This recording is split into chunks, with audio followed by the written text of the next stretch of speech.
They have already adopted a position of what they believe marriage is. You know, they have it's all within this circle and sphere, and anything outside of that norm right there does not constitute nor define marriage.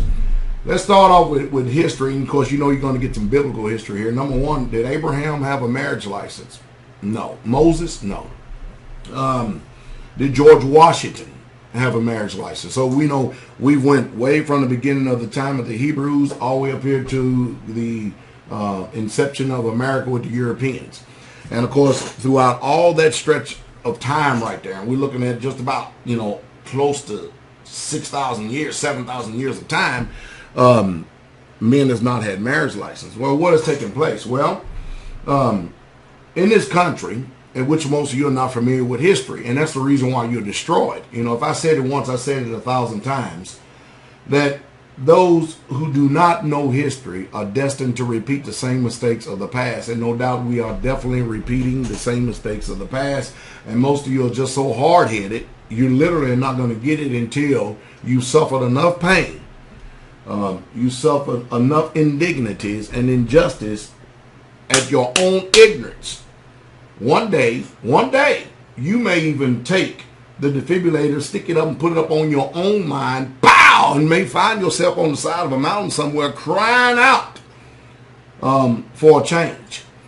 Because that's the only thing that's going to actually change a lot of people today. Most of us have to be introduced to an extreme level of pain before we change. And even at that, change is dismal. It's grim. But some of us, very few that we will obtain it. Now you have to understand, you get yourself to get ready to go against wind and tide, get ready to be called all type of names, wicked names, disparaging comments, and people are going to run you amok, because these people who have taken the blue pill in this life right here, they're not interested in trying to understand what you've come from their mindset. They're not interested in that. They're interested in staying the way they are because they found comfortable with it and not going on and exploring and seeing how deep the rabbit hole goes. But ultimately, marriage, the way you understand it, in religion, especially Christianity and other religions and stuff, you know, it has been told and it's been stressed. One man, one woman, till death do you part. Now, while that was the intention before sin entered into the world. And that's a key right there, because see, what we have today is a bunch of hypocritical mockers. We have people, especially through religious perspectives and point of views, of trying to condemn people and make people feel bad because they have gotten divorced. And the reason being is because, you know, they want to manipulate and use this Bible as some type of samurai or ninja against those who do not know a few scriptures like they do. And they want to try to either put people in a box or they want to condemn them not knowing what the law says. Now, that was the model before sin. That means in a perfect world, male and female were not wearing clothes either. There was no tempter tempting everybody or enticing somebody to sin. But immediately after that, we had to have laws to govern our fallen nature. And that's why the first 5 books of Moses, this is written in the Hebrew scriptures, they have been my lifeline of studying truth, because I found out a lot about religions. Number one, it's a false and a fallacy to believe that a man must be married to a woman until death do them part. That is a lie. It's a religious lie from the pit of hell. Number two, it's also a fallacy and a false that monogamy is the only standard of marriage. While that may be in Roman and European cultures, it is definitely not that way worldwide, nor is it preached or taught in the scriptures. And number three, people have a total different mindset today. And the reason why they have a total different mindset, because they're not interested in righteousness or holiness. They're interested in going their own way. So no matter what I say, I'm under no illusion whatsoever at all that I can actually penetrate and get into someone's mind. I understand that every word is going to be scrutinized because I don't have the same type of platform nor benefits or privilege that others have. But nevertheless, the question was proposed to me and I'm answering this thing. I would not today advise anybody to get married the traditional way by going down and saddling yourself in a third-party contractual agreement with the state, because that's exactly what you're doing.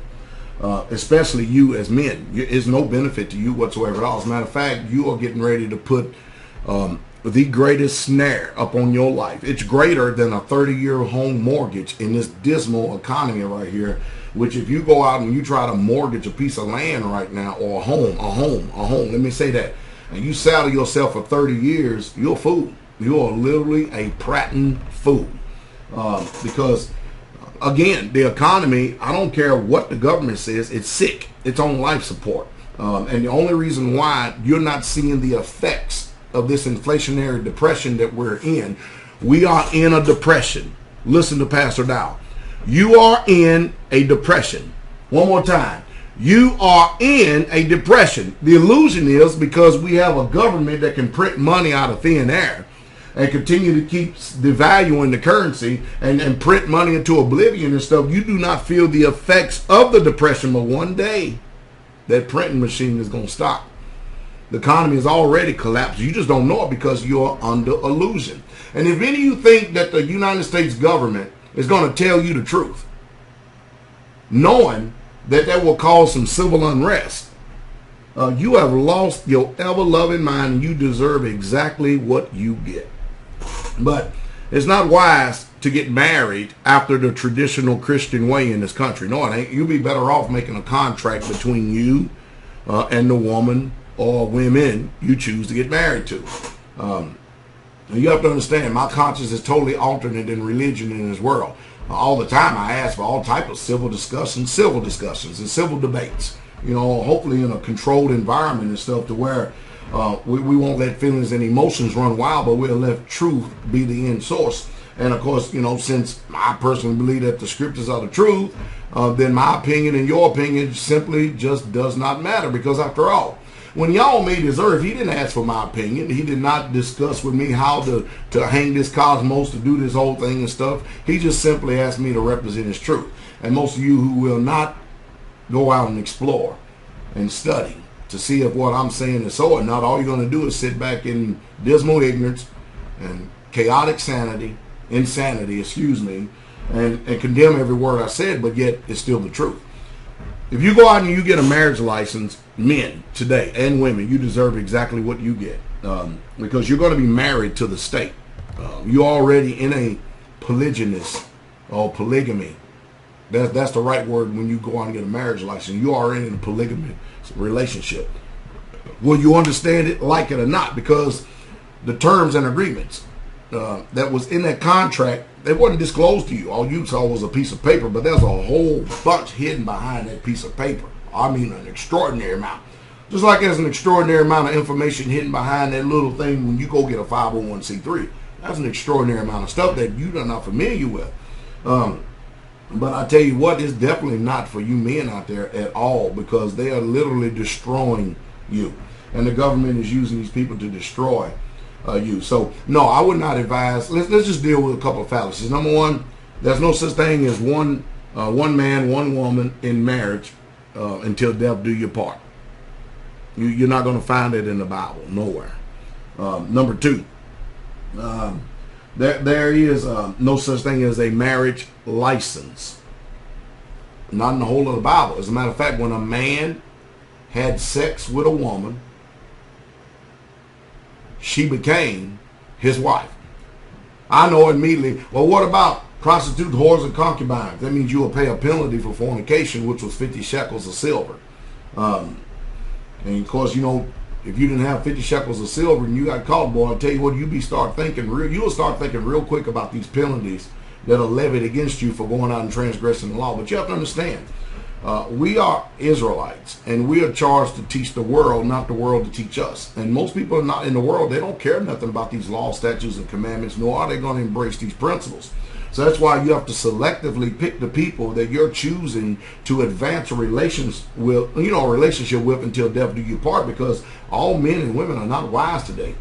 And I found out that the old path is the most safest and the secure path to freedom. And that's just the truth. But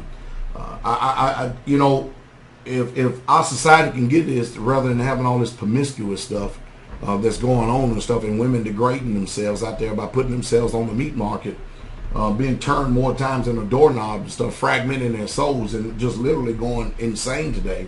And just go back to the old past, the old ways and stuff, where honor was bestowed upon them, and men had honor to not dishonor and relegate women to something other than just a piece of meat in itself. We'd have some type of society, but this world is not interested in holiness, sanctification, righteousness, and truth, and you need to understand that. So trying to preach and teach to a world that's simply not interested in sanctification or holiness, it's like talking to this cinder block wall right here. You can forget it. It's just simply not going to sink in. It's only going to sink into a few people who understand exactly what I'm saying, or overstand what I'm saying, and can comprehend what I'm saying. It means something to you. It means something. It doesn't mean anything to the world. But most of you are controlled by traditional lies that have been passed down as truth, that have no bearing whatsoever at all. It's just something simply believed because people pick and chose to do it. But you'll be a fool today to go out and get a marriage license from the state and enter into a polygamous third-party contractual agreement. And beside that, most of you people out there who champion say, oh, I'm sorry, I forgive, and all this other stuff, most of you have already been in many serial polygamy relationships throughout your lives anyway. You see, marriage is not a piece of paper. Marriage is not a piece of paper, nor is marriage a ceremony. Like many of you been duped and deceived to believe in. And you just simply just been deceived, just duped, run amok, just literally been taken advantage of and just spiritually raped, basically. The wedding is the ceremony, but you're not going to find anywhere in the whole of the Bible to where there was actually a marriage ceremony. There was a wedding in Canaan and stuff, but that was something that they were rejoicing in, the fact that two people end up getting married, but that is not the ceremony. There's no marriage ceremony in the whole entire Bible. And I know that many of you in this Western culture, boy, you really have found a culture shock. No, you need to understand this. Man, when you went into a woman, I don't care who that woman is, or two, or three, or four, or five, they became your wives. If you went into a married woman and you had sex with her, according to the law, you were to be stoned to death. That was the remedy for adultery. We don't have those kind of laws on the books today, which if we did, I would venture to say that it would definitely deter a lot of this transgression, lawlessness, and iniquity. What saith you? Because if we started killing people for sinning in a society today, do you think that we will be more righteous as a people? I put that question to you and let you answer that for your own self. But now, while you may think that my perspectives, opinions, point of view are a little bit extreme, I'll assure you that they are right on point. I've literally hit the bull's eye. I have the truth in the crosshairs, the perpetual crosshairs, and this is the truth. But the problem that we have in today with all this free sex and no responsibility is that people are going out and fulfilling their own lust. That's what they're doing. They're fulfilling the lust of the flesh, which that lust would never, ever, ever be fulfilled. It would never be fulfilled. I think that many of you need to come out of her. You need to come out of all of these lies and everything and start listening to people like me who have a spirit of truth. Now, if you disagree with me, notice you disagree with me based upon the source of your own mindset or truth that you've chosen to embrace, be it some type of philosophy or whatever it is. But mind you, all the truth that I'm preaching and teaching, especially to you here today, it comes from a biblical perspective. You may not like it. I don't care if you don't like it. It has no bearing to me at all. I've got people asking me questions. I should start taking donations before I start answering these questions, because man, the backlash and stuff of people who refuse, to put sanctification or truth in their minds is just utterly amazing. The world is simply not going to evolve around you. You are not a mighty one. You're not the creator of the universe. It just don't work that way. But if you are Israelite, if you are believing the Holy Bible, go back and look at some of the patriarchs and see how marriage really truly should have been done. Look at Abraham and ask yourself, how many wives did he have? Look at Jacob and ask yourself, how many wives did he have? Also, you can look at Isaac and see how many wives that he had. Look at Moses, look at David, and you will see the Hebrew culture. You will see the Israelite culture. And those of you who think that Christ come to change this, when in that first century, Polygyny was just part of the Hebrew culture. This monolygamous junk is the European background and statement. It just simply ain't working no more. And of course, me and you don't have to worry about marriage anyway. Men are opting out of women because y'all become something other than a holy woman. They're not about to sit there and get screamed at, hollered at, and be put into. Men are actually getting free from the plantation of women. They really truly are today. And I hate to even put it that way, but it's just what our society has done through this social engineering by totally revamping and reshaping your mind totally. Let me give you a little bit of history here, and I'm going to end this video. And I'm going to tell you the reason why. First of all, old traditional ways that worked for a long time when we had morality and view and good holiness and righteous point of views. Women would traditionally get married. They would get married to a man, and they would actually, did you know at one time in this country that home economics used to be, or home ec, did you know it used to be a college course in the 20s and 30s and 40s? And then it got downgraded to a high school, and now it's probably not even in the system whatsoever at all. But women actually went to school in this culture right here, this European culture right here, to learn how to be a good mother, be a good wife, a good mother, and a housewife. Can you believe that? In this country right here. Boy, let the feminist movement rage about that one, huh? There was actually an educational perspective and point of view. But something happened. They got tired of being so-called lonely at home with a bunch of children. And so they decided to go out in the workforce, which was mostly ruled by men. And since this culture was predominantly ruled by men, the workforce, the Industrial Revolution, they found themselves married women out there rubbing shoulders and elbows with men.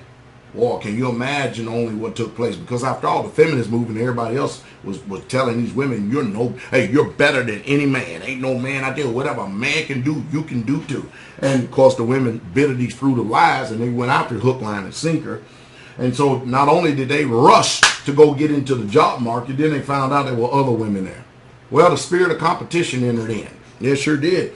And the next thing you know, these women who could not find any peace and contentment at home doing their role, they found themselves out there in this big old quagmire of a world right here, thought that they was going to actually change their social standing and become better people. It actually became worse. Next thing you know, all these corporations and stuff had to come up with some type of programs in order to get these women to stop fighting against each other, because in the workforce they was causing so much stress and anxiety on people and fighting all the time. I've often said it once, I've said it 1,000 times. I remember when I was in the military, you could put 4 men in one room, we'd get along just fine. Put 4 women in one room, one bathroom, and see how well they get along. Ooh-wee. Well, the same attitude, because they're territory and they have a competitive nature, entered into the workforce, and it was actually tearing things up. Well, if the woman was displeased with her husband in some way, shape, fashion, and form, you got this guy who's also married at the job and stuff. Guess who's whispering and talking to your wife now? And your wife chose to go into this workforce. See, to the government, all you are is another W-2 wage earner, which is going to help stimulate the economy through your taxes that you're going to be receiving. And so next thing you know, a lot of infidelity, a lot of whoredoms, a lot of cheating, a lot of adultery started taking place. Because after all, they had birth control pills, women did, and they could pick and choose when they wanted to get pregnant and stuff. So if they were at home, they went into his workplace, and then you know how men are in a workplace, especially in an industrial job. And now these women out there with it too, ooh boy, now they're getting all this attention that they thought they never were getting. But it's negative attention. Next thing you know, they're cheating on their husbands. Well, then the government comes up with a thing called no-fault divorce. Wow. Man, check this out. Not only that, they found out that the system and the courts and the lawyers can make a lot of money off of people. They can actually settle your inheritance. They can actually tax it after death. And the lawyers always come out. The court system always comes out on top because, again, the government is only looking for a way to get into your back pocket. And if they can get you to buy into this system that they've created for you in order to continue to keep the decline, they've done it. And you've done it. And you've bitten other lies, hook, line, and sinker. And because you don't know history, you don't have any idea what's going on. You have no idea that you have been socially modified, both male and female. Well, in the 70s, the women decided to, you know what, we better than any man. So they took their bras off and threw them in the street and stuff. And the feminist movement gained more esteem. And now you have a divorce rate where 60 to 70% of all marriages end in divorce today. But the truth is, what divorce was it? Was it divorce under Yah, or was it a divorce granted by the state? When you got married, did Yah really join you together, or did the state give you the permission? Have you ever heard a preacher say, by the power invested in me by the state of? So now you have to ask yourself a question. If that preacher said that, then who was that power? Who gave the authority? And is the state God? Well, in my book, the state is not God. And of course, now the state has learned how to use the children. You know, them things that pull and tug at your heart. Now they've learned how to use the children to keep you in line because you continue to keep playing this dog and pony show. And you don't want to listen to nobody like me because you're traditionally modified by a culture that's not even spoken about in the Bible, which is the Christian culture. And you can't put two and two together. You can't do it. You're confused. It's just utterly amazing how confused we are. It's a sad situation. That's all I can say. It's a very sad, sad thing, especially when you don't understand what's going on. So we have a bunch of people, excuse me for a second, that now the women are out of the home, they enter the workplace, now divorce and remarriage, which is serial polygamy. Divorce, remarriage, divorce, remarriage, divorce, remarriage is going on all over the place. Now people today are so-called wising up. What this wising is, they're choosing to shack up. Now after the Christian perspective, it's called fornication. But after the biblical Hebrew model, that's your wife and that's your husband. And the only way